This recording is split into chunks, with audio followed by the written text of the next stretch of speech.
So last night you had Scola and Hayes. And tomorrow you got Blake and Kamen.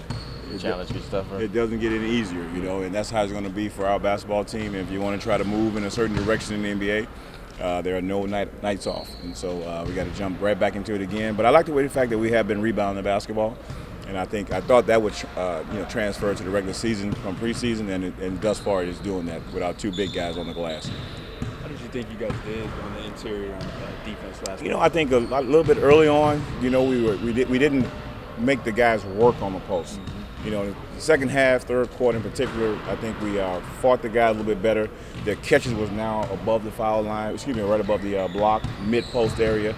And I think that helped with our able to come down and help on the post with our guards. So we didn't do a good job with that the first half. I think, it was a first-time game. We didn't have our game experience for a regular season game, and it showed early on. And but we managed to put it together in the second half and be a little bit more aggressive defending the post. In that third quarter, it looked like the guards were giving them a bunch of different looks, digging down, double team, and all kinds of different stuff. And it because the guards had to be up to guard, Brooks had to be up there to guard Martin. So when the guys would catch the ball on a low post, it's a longer run to come down to help. But because the bigs started doing their work early, it pushed those guys close to the foul line, close to the three-point line, which made the help a little bit more. So it exactly happened the way that that they were supposed to do. But it started with our big guys defending. What are your early impressions of Blake Griffin? A guy who plays extremely hard. In the league, if you play extremely hard first, then you have some talent to go along with that, you're going to be a good player in the NBA. And he does that already. He's a super athlete, of course. And he's still a young guy that's learning the game. And missing out last year, a lot of the little nuances of the game, the pro game that he would have picked up, he wasn't able to do that. So he's still learning on the fly. But one thing that goes with you if you're hurt and you're coming back from an injury, if you're an aggressive player already, you're going to be that aggressive player right when you come back. And then now you just have to wait for the game to catch up with him. Rodney Carney show you something last night? Yeah, I think he didn't get to play or practice a lot in training camp, but because you pay so much attention to his film and scouting work, you can go back and look at some of the things that he can do. And for him, it's to never take yourself out of the game. Keep yourself involved in the game. Don't settle for the long jump shot. Get to the basket, get to the foul line, and be a playmaker on the floor. And then he showed some things from a defensive standpoint with the way that he did challenge shots at the basket, came over and blocked some shots. So he's moving at the rate that we thought he would move. He said he hasn't gotten his hops back yet, so it's going to be even better. Well, I hate to see when he gets some hops, man, because he has some pretty good hops. But, it's all game legs that he needs now. He didn't have that in training camp, so that's what he has to catch up with, how his legs gets under him once he's running and chasing guys. And for the first time, I'm not sure if he was able to guard guys like a Martin, chasing them off screens, and he showed that he can do that. Do you, worry about Curry, missing practice, playing the games? No, because he still does something to keep his little heart rate up, so he just got to get out and shoot.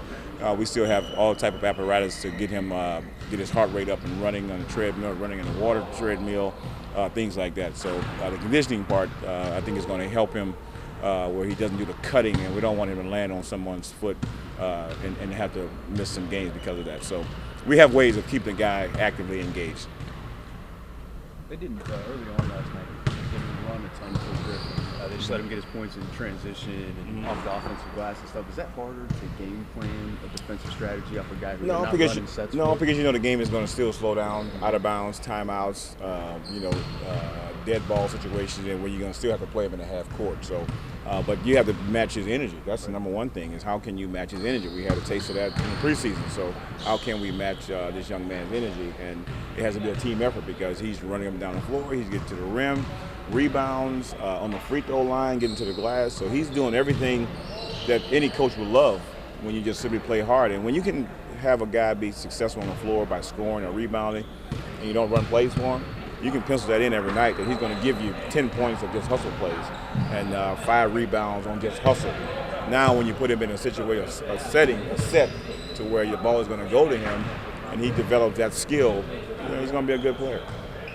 The this a game where you'd like Lou to take a splint off and get out there to match some of that energy? Well, we wish that would be the case, but we got to play what we have, but we know what he's going to bring when he comes back, and so we're looking forward to that. But it's a great opportunity for some of our guys to step up and play right now until Lou gets back, and we know what he's going to bring when he comes back.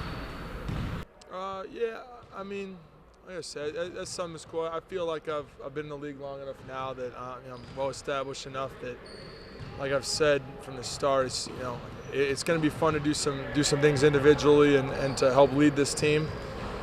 Along with Monte, Steph, and those guys. But right now I'm most excited about the fact we won last night, and that's something that I haven't experienced. Is a lot of that. So. Got another game tomorrow night against a team that's going to be looking for a win after losing to Portland last night, and we got to come ready to play. Everybody's talking about the chemistry on the team, and you went out to dinner the other night. It's the NBA. I mean, anything does it? I'll tell you what, it's the chemistry on this team is the best, by far. We've never had something like that when I was in New York. Where every guy on the team, I could go out with any guy to dinner and wouldn't have an awkward situation. Everybody gets along great with one another. And I think that's very important because as we talked about a couple times when we've been out to the movies or to dinner or something like that, then when you're communicating on the floor and you have to tell a guy, you have to be rude to a guy and say, look, you need to do this, this, and this, it's not personal. it's about making the other guy better and winning the game. It's not about, I wonder if he likes me or not, because everybody on the team knows that we're all friends off the court. So I'm sure that our chemistry will be tested just like every team is. It's easy to all get along when you're winning. When you drop a couple games, and the key is to not point fingers and to keep that chemistry, and I'm here to make sure that happens. What are your early impressions of Blake Griffin? Well, he was very, very good in that in the preseason game we played him. He's about as athletic as any four-man in the league, judging by some of the lobs he caught last night.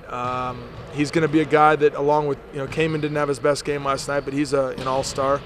We're going to have our hands full down low tomorrow night, and they have a very talented roster. It's going to take a team effort for us to win. It didn't look like they ran a ton of plays for him last night. A lot of them were offensive rebounds and that sort. Is that a different kind of defensive game for you when it's a guy like that? Yeah, it's a little bit different. Yeah, whereas a guy like Scola, they ran a lot of post-ups for.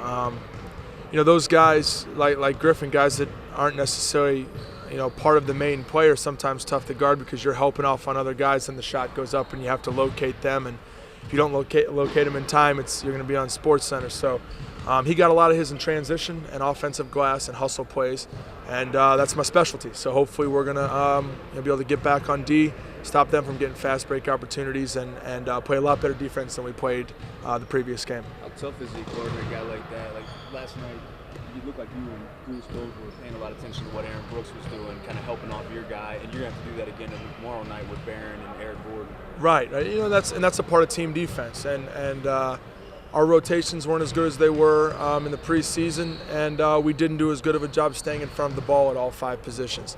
And then that's the problem that causes when one guy gets beat, then everybody has to help, and that puts you at a disadvantage throughout the rest of the possession. So we're going to have to improve our overall defense top to bottom on the roster. Everybody needs to do better, and we plan on doing that next game.